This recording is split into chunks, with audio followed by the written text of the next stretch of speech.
at Integral Yoga Community Center is Adnan Shamsi. Yay, Adnan! And lo and behold, he's not just a fabulous financial planner and operations supervisor, he is also a poet, and he's going to share some of his beautiful poetry with us.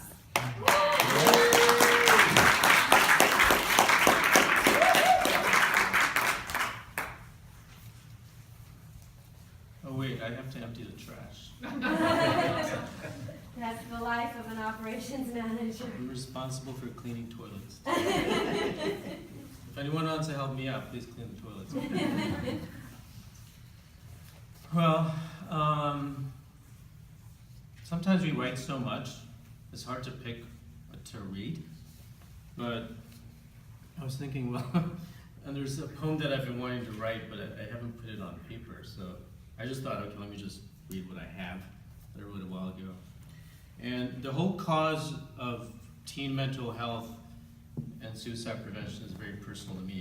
I lost two friends to suicide the year before last. And one was, she was only 21 at Princeton University, and she overdosed. And the other was 55, and she was a co-president of my alumni association, Audrey and Sarah. And they died 5 months apart. And I thought to myself, you know, I never knew anyone who committed suicide. I started, it's like, how could that happen? I knew these people very personally. But then I realized people have probably been killing themselves all around me, but I just never noticed, right? Because this happens and we sort of look the other way. So it's really important to me, and I appreciate Jayadeva and Ron as a management team here for their interest in supporting this cause. It's really personal to me.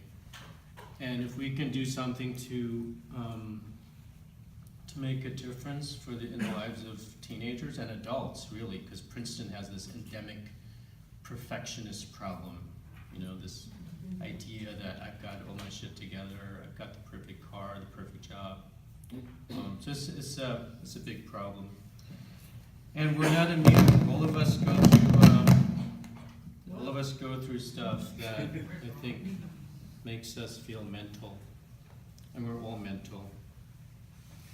The most popular thing that you can read in the New York Times, I think, is a Modern Love column. How many of you have read that?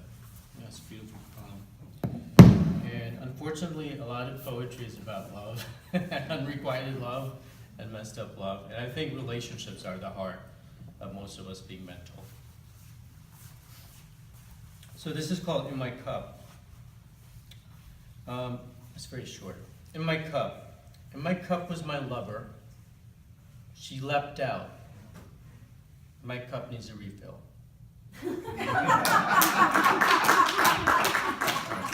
I'm so glad I got applause. All right, it's okay for someone to fall, you know, someone to leave this. All right. And that's the first time I laughed about her leaving me. Thank you. All right. Okay. Absence. Once there was this mighty presence, intensely bold, beautifully loving, fiercely exuberant, passionately confident, compassionately judicious, and always gracious. Now only this hefty absence.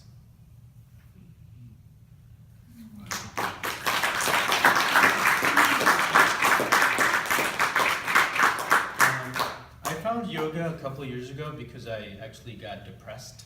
All of us get depressed. And I think it's good to talk about getting depressed because then other people can talk about it. If someone asks you, how are you doing? Don't just say, oh, I'm fine. Just tell them how you feel from your gut. Because that might prevent a suicide. If you just tell people how you really feel, that suffering person will also share their suffering. So when I got on the yoga mat, a lot of my feelings would come out in yoga, which is amazing. And the yoga mat was my doorway to meditation. I tried for a year to meditate, I couldn't figure this shit out, but then I got on the yoga mat, and after I did some vigorous vinyasa, it actually came to me. So this is called From My Yoga Mat. from my yoga mat, I listen to my teacher speak with softness, exuding the love I am seeking. And they all move as she suggests.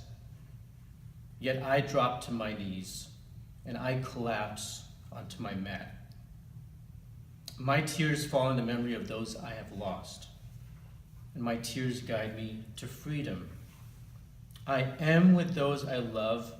They had never left me. They reside within me. My tears show me the truth. Do not love them hard. Do not fight them for love. You do not need their presence to feel love. You need only the solitude on a yoga mat for your completion.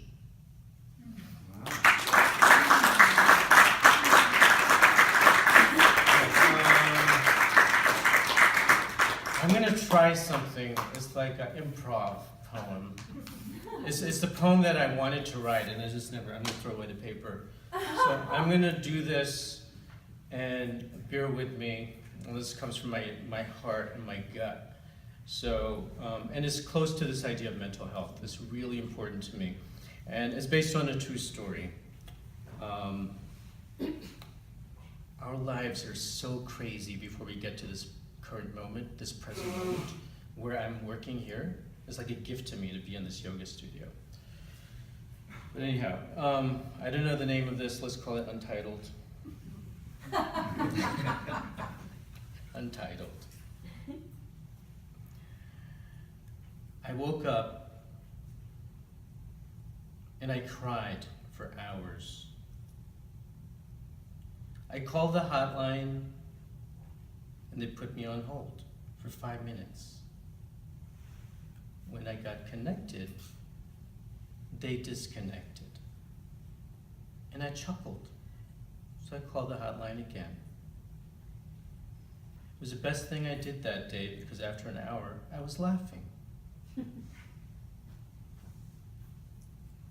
I committed myself to go into outpatient. When I showed up, they committed me to inpatient. I got into the room and I judged everybody there because there's no way I should be there. And then I judged myself. It was time for group meeting time.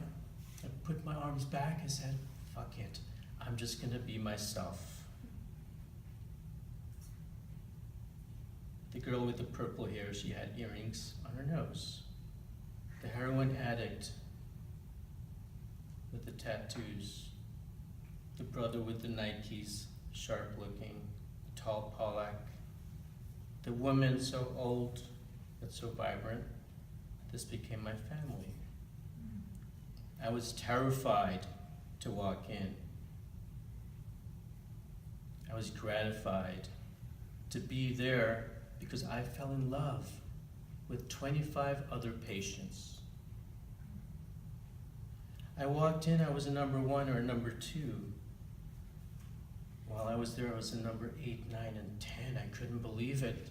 This blossoming of this cold, black heart, this lump of coal, burst, and I fell in love with 25 other patients. Now I tell everyone, you should be an inpatient at least once in your life. Then I realized how crazy that sounds. So now I tell them, everyone should go into outpatient at least once in their life. Because what they teach you, we need to know. But no one teaches us. There's no life instruction manual. But you get a peek of it when you get into a psychiatric facility. I walked in, I judged them, I fell in love with 25 people, fellow patients. And you know I still love them. That's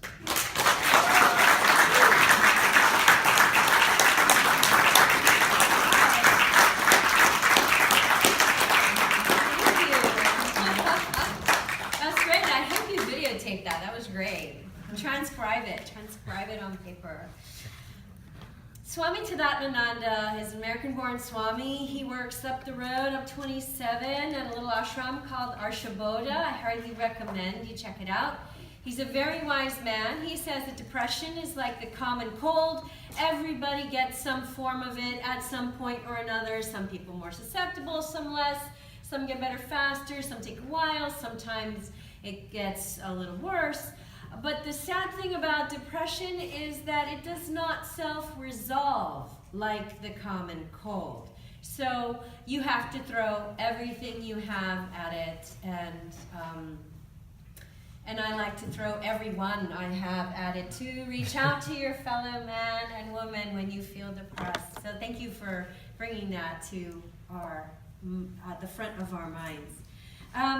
So the